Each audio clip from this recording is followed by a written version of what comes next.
ফের বিজেপি বিধায়কদের ওয়াকআউট এবং এই মুহূর্তে আমরা সরাসরি চোখ রাখবো বিধানসভায়। আবারও ওয়াকআউট করেছেন বিজেপি বিধায়করা।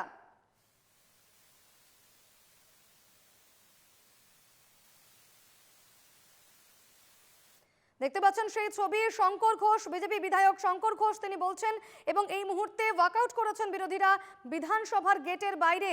একেবারে বিক্ষোভ দেখাচ্ছেন বিরোধী বিধায়করা।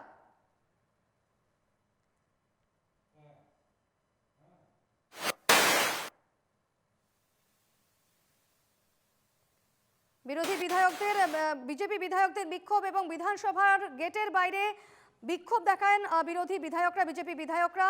বিজেপি বিধায়ক শঙ্কর ঘোষ এই মুহূর্তে বক্তব্য রাখছেন সেখানে, এবং একেবারে ক্ষুব্ধ শঙ্কর ঘোষ।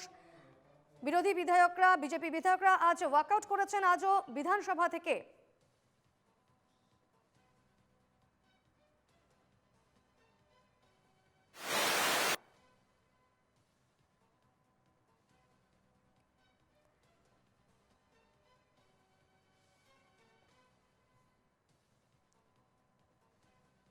বিধানসভা থেকে বিজেপি বিধায়কদের ওয়াকআউট, এবং বিজেপি বিধায়করা এর আগেও ওয়াকআউট করেছিলেন।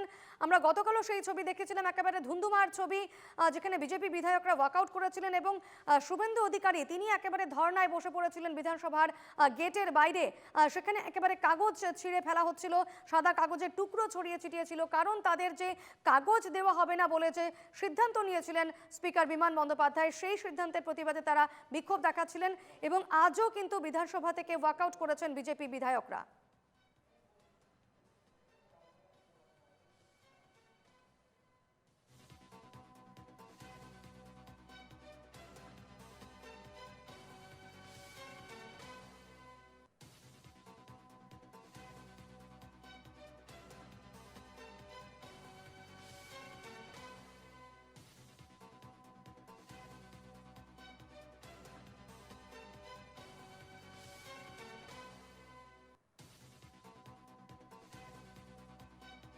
চাইতে হবে, তবে ওনারা ক্ষমা চাইবেন কি?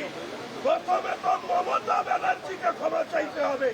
রেড রোডের নামাজের অনুষ্ঠানে তিনি গিয়ে, ধর্মীয় অনুষ্ঠানে গিয়ে তিনি মুসলিম সংখ্যালঘু ভাইদেরকে বলেছেন বিজেপির বিরুদ্ধে ভোট দেওয়ার জন্য। আমরা সবসময় কথা বলছি যে পশ্চিমবঙ্গের যে পরিস্থিতি তৈরি হয়েছে তার জন্য দায়ী হচ্ছে একমাত্র মমতা ব্যানার্জি। তিনি মুসলমানদের থেকেও বেশি মুসলমান হতে চাইছে, ফলে হিন্দু মূর্তি ভাঙা, হিন্দু উপাসনালয় ভাঙা, সরস্বতী ঠাকুর কাছে পুজো হচ্ছে হাইকোর্টের নির্দেশে পুলিশ পাহারায়, দোল উৎসবের সময় সেটাকে বিভিন্ন বিধিনিষেধ আরোপ করা, অর্থাৎ পশ্চিমবঙ্গে হিন্দু হওয়াটা মমতা ব্যানার্জির রাজত্বে অপরাধ। তাই আমাদের মাননীয় বিরোধী দলনেতা বলেন এটা হচ্ছে জামাতের সরকার চলছে। আর এই জামাতের সরকারে শুধুমাত্র আপনারা যদি ভাবেন যে শুধুমাত্র সংখ্যাগুরুরা বিপদে পড়েছে, তা নয়। পিছিয়ে পড়া সংখ্যা যারা মুসলিম সংখ্যালঘুরা আছেন, তৃণমূল কংগ্রেসের অপরাধ মনস্ক, দুর্নীতিগ্রস্ত যে বাহুবলী মুসলিম নেতাদের স্বর্গরাজ্য বানিয়ে এই পশ্চিমবঙ্গটাকে নরকে পরিণত করেছে এই মমতা ব্যানার্জি। তাই আমি স্পিকার সাহেবের কাছে দৃষ্টি আকর্ষণ করতে চেয়েছি যে অবিলম্বে হুমায়ুন কবির, সিদ্দিকুল্লাহ চৌধুরীদের মতন বিধায়ক যারা বিধানসভায় আছেন তাদেরকে অবিলম্বে বিরোধী দলনেতাকে দেওয়া হুমকিকে প্রত্যাহার করতে হবে, নচেত বিধানসভার আইন অনুযায়ী তাদের বিরুদ্ধেও ব্যবস্থা নিতে হবে। এই আবেদন রেখেছি আমরা ভারতীয় জনতা পার্টি পরিষদীয় দলের পক্ষ থেকে।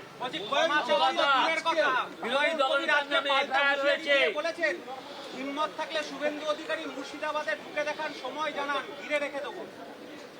এই হুমকি উনি শুভেন্দু অধিকারীকে দেননি, এই হুমকি উনি মমতা ব্যানার্জিকে দিয়েছেন, মমতা ব্যানার্জির ভাষণকে দিয়েছে। ফলে মমতা ব্যানার্জি